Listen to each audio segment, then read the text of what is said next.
50तम वर्ष अतिक्रम कला पद्मश्री बाबा बलिया मानस कन्या अनंत प्रभा।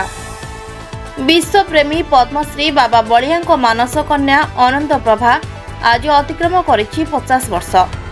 1974 मसीह विश्वप्रेमी बाबा बलिया द्वारा प्रकाशित होइतिला अनंत ज्योति नाम एक त्रैमासिक पत्रिका।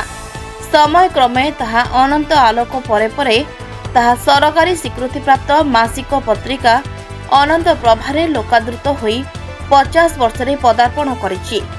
धर्म तत्व शिक्षा संस्कार एवं संवाद भित्तिक एही मासिक पत्रिकार तार 50तम वार्षिक उत्सव शिशु अनंत आश्रम परिसर रे आश्रमर 55तम वार्षिक चतुर्दशी मेला अवसर रे पालित हो जायछि। ये होती 55तम चतुर्दशी मेला अनंतंग पीठ। अक्षय तृतीयारू ये प्रत्येक वर्ष आरंभ हुए एवं पूर्णमी दिन शेष हुए। पूर्णमी ठारू 7 दिन पर्यंत गोटे ब्रह्म सेवा हुए। 7 दिन परे तांकर नवजौवन बेश अनुष्ठित हुए। से कार्यक्रम भितर लक्ष्मी बेश, नीलमाधव बेश, नृसिंह बेश, दधिबावन बेश ये सब अनुष्ठित हुए। आज जो कार्यक्रम चली ये हूँ यही पीठर पत्रिका अनंत प्रभा तार 50तम वार्षिक उत्सव पालन होती सुवर्ण जयंती। ये अनंत आलोक अनंत प्रभारू ये अनंत ज्योति एमती विभिन्न ना नहीं वर्तमान अनंत प्रभा रूप से तार आत्म प्रकाश यही पत्रिका माध्यम आमे परिवेशर कथा, गणतंत्र कथा, अंधविश्वासर कथा, विश्वर समस्या, गणतंत्र समस्या, देशर समस्या, राज्यर समस्या ठारू आरंभ करी गाँ गहली रे घटुथिबा गाउली कजिया से सबू कथा को आमे एठी एकत्रित करी पत्रिका माध्यम आमे समाज को वार्ता दो।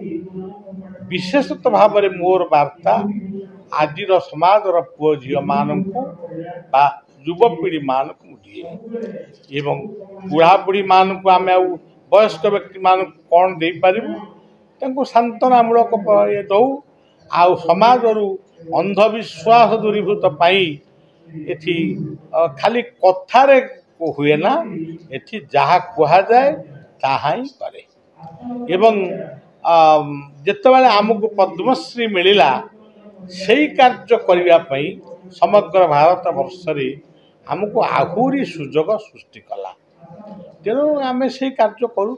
आज हूँ तार सुवर्ण जयंती अनंत प्रभा पत्रिकार शिशु अनंत आश्रम 55तम वार्षिक चतुर्दशी मेलार ये शुभ अवसर और ये प्रेक्षापट ये आश्रम प्रांगण में 1974 मसीह प्रारंभ होता शिशु अनंत आश्रम मुखपत्र अनंत ज्योति से पत्रिका परवर्ती समय तार नाम बदली अनंत आलोक एवं शेष मुहूर्त में सरकारी स्वीकृति प्राप्त होता अनंत प्रभा नाम से अनंत प्रभा पत्रिका जहाँ पूर्वर अनंत ज्योति नाम प्रकाशित होता 50 वर्ष आज पूरण करुच्ची।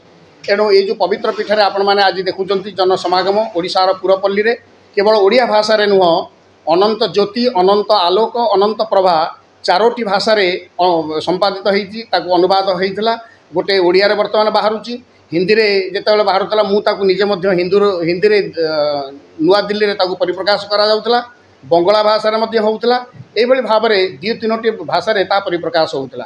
एवं आजिर ये जो उत्सव रे ये सेवक खना बलिया वचन नाम एक पुस्तक उन्मोचन जहाँ लिखी उन्मोचन करा जायछि। एवं द्वितीय पुस्तक महाभारत युद्ध रे भगवान कृष्ण 700 श्लोक कही नथिले गीता भाव में जो केतोटी श्लोक कही गुरुदेव बाबा बलिया जड़े कि स्वप्नावेश ही से कुरुक्षेत्र धाम कही द्वितीय पुस्तक भगवत गीतांकर मूल श्लोकावली ना ताहा प्रकाश पाई। एवं ओडिशार पुरपल्ली रे ये पत्रिका एक संस्कार धर्मी पत्रिका, चेतना धर्मी पत्रिका, शिक्षामूलक पत्रिका, सामाजिक संस्कार, जीवन संस्कार एवं व्यक्तिर चरित्र गठन ठारू राष्ट्र शांति विश्व शांतिर वार्ता एथरे प्रदान करा जाए और से पत्रिकार ये उत्सव आज पालन करा जाए। तीर्तोल्लु मानस कुमार सुतारक रिपोर्ट प्रतीक्षा न्यूज।